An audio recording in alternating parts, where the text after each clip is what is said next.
Bonjour, j'espère que vous allez bien. Aujourd'hui, on va voir l'optimisation de la fonction abordée dans la vidéo précédente, qui est la fonction sys2. Nous avons vu que la fonction sys2, il dispose de deux paramètres internes qui sont la mémorisation des sorties, le y, et la mémorisation de l'entrée précédente. Le calcul de la sortie y de n est le proportionnel à x de n moins 1, y de n moins 1, y de n moins 2.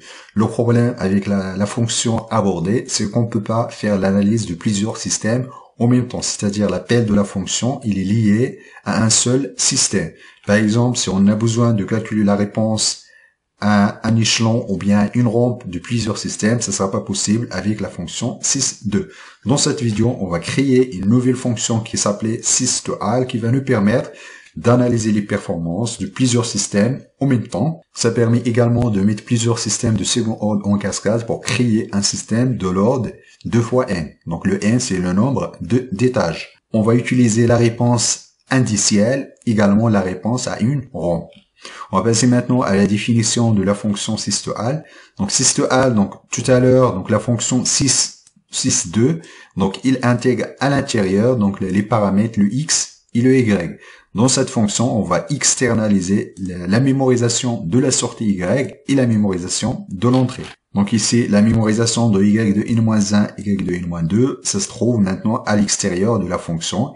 Également, la mémorisation de x-1. Donc concernant la définition de la fonction, on lui donne l'échantillon actuel de l'entrée, également les pointeurs des tableaux du x, donc le x et le y. Pour les autres paramètres, on va garder les mêmes paramètres que la fonction précédente, c'est-à-dire le zeta, le oméga n, le k et la période d'échantillonnage en secondes. À l'intérieur de la fonction, on va définir les variables a, a1 et a2, b0, b1, etc. Ensuite, on va calculer le y de n en fonction de x de n-1, y de n-1, y de n-2. Donc cette formule-là, donc nous avons déjà abordé cette formule-là dans la vidéo précédente. Ensuite, on va faire la mise à jour de la sortie. Pour l'entrée, on va utiliser le tableau le x ici. Donc, on va juste utiliser le x0 parce qu'on a juste besoin de mémoriser la valeur précédente, le xn-1. Du coup, pour l'itération suivante, le x0 sera le xn-1. Dans un premier temps, on va déclarer les sorties. Donc ici, donc là, on va avoir 4 sorties y1, y2, y3, ensuite y4. Également, pour chaque système, on va déclarer les variables internes, c'est-à-dire on va mémoriser la sortie, le y, on a un tableau de 3 éléments. Également, on va mémoriser l'entrée pour chaque système. Dans cette vidéo, on va analyser 4 systèmes en même temps. Concernant la boucle principale, on va utiliser dans un premier temps la réponse à un échelon, c'est-à-dire un signal carré qui a une amplitude soit 0, soit A-step. Donc le A-step, c'est une constante qu'on a définie. Donc le A-step, on va définir une amplitude égale à 10. Donc vous pouvez faire varier donc le A-step pour faire varier l'amplitude de notre échelon. Je vous invite de consulter la vidéo précédente. Ensuite, on va faire appel à la fonction. On va lui donner donc l'état de l'entrée actuel, le x de n. On va lui donner l'adresse des tableaux. C'est juste le nom du tableau. Donc c'est un pointeur ici, le x1, y1. Donc le x1 et le y1, ce sont les entrées, également ce sont les sorties. Pourquoi? Parce qu'à l'intérieur de la fonction, on va faire la mise à jour de la sortie, également on va faire la mise à jour de son entrée. Dans un premier temps, on va faire une analyse en fonction de zeta, c'est-à-dire pour le premier système, on va mettre zeta égale 0,1, ensuite 0,7, ensuite 1, ensuite 3. Pour le oméga n, donc l'oméga n, c'est-à-dire la bande passante, on va garder le même oméga n. Également, donc le même gain statique et la même période d'échantillonnage. Ensuite, on va afficher donc le xn, c'est-à-dire l'entrée et les 4 sorties en même temps. Voilà, on va afficher le traceur serré. Donc là, on va avoir 5 courbes. Voilà ici. Donc on va afficher la fonction. Donc le rouge, donc le bleu, donc c'est l'entrée, c'est la consigne. Donc c'est l'entrée de notre système. Ensuite le rouge pour le zeta égale à 0,1, le vert pour le zeta égale à 0,7, etc. Donc lorsque zeta est inférieur à 0,7, donc on a un dépassement qui est beaucoup plus important, le 0,1. Pour le 0,7, on a un dépassement qui est optimal. Lorsque le zeta est supérieur à 1, donc on n'a pas de dépassement. On voit ici, donc pour le violet, donc il n'y a pas de dépassement. Donc là, qu'on voit ici, on peut également changer la bande passante dans le système, c'est-à-dire la rapidité du système. Donc il suffit ici, donc là, on va fixer un zeta de 0,7. Donc c'est un zeta qui est optimal pour les systèmes de second ordre, 0,7. Ensuite, on va faire varier donc la fréquence normalisée. Donc ici, on va mettre 0,5. sur 1 demi Fn ici. On va garder oméga n. Ensuite ici, 1,5 fois oméga n. Ensuite ici, 2 fois oméga n, 2.0. Le quatrième système, donc c'est le système le plus rapide, on a 2 fois oméga n. Le premier système, c'est le système qui est beaucoup plus long, c'est 1 demi oméga n.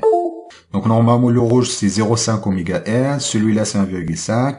Donc le violet, donc c'est le système qui est le plus rapide. Donc on voit ici donc la variation de oméga n s'ajuste sur la bande passante du système, autrement dit la rapidité de notre système. Donc comme vous voyez ici, donc là on n'a pas assez de résolution sur les échantillons. Ce qu'on peut faire, on va augmenter la fréquence d'échantillonnage, autrement dit on va réduire la période d'échantillonnage. Donc ici on va mettre 5 millisecondes, ensuite on va doubler la taille de l'échelon. Voilà, donc pour avoir plus de points sur le signal.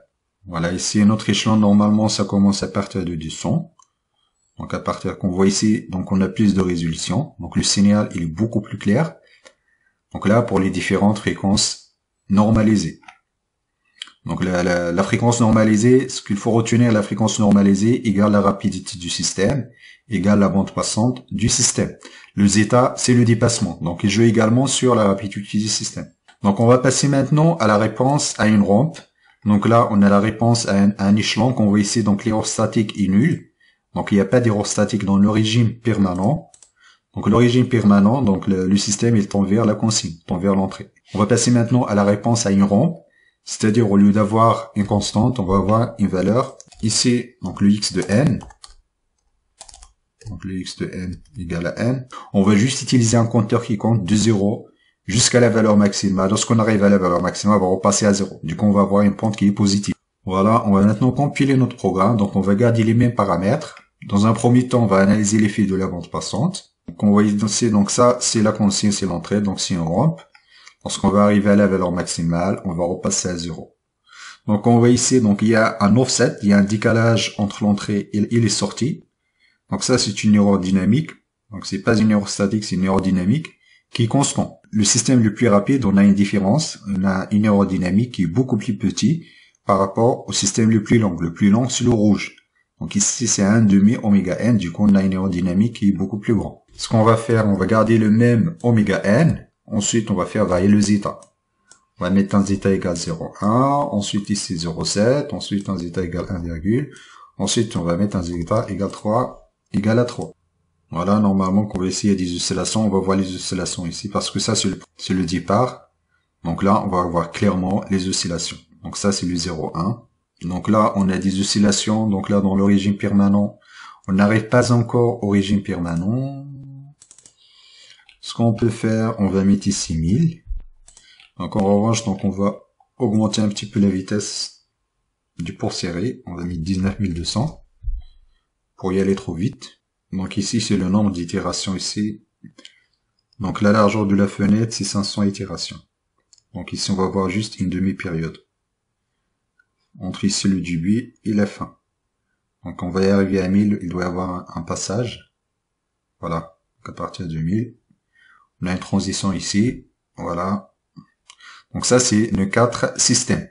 Donc là qu'on voit ici, donc l'aérodynamique, il est beaucoup plus petit par rapport à tout à l'heure. Donc il y en a quand même. Donc l'erreur il est petit par rapport lorsque zeta il est très inférieur à 0,7. Par contre, il y a des oscillations.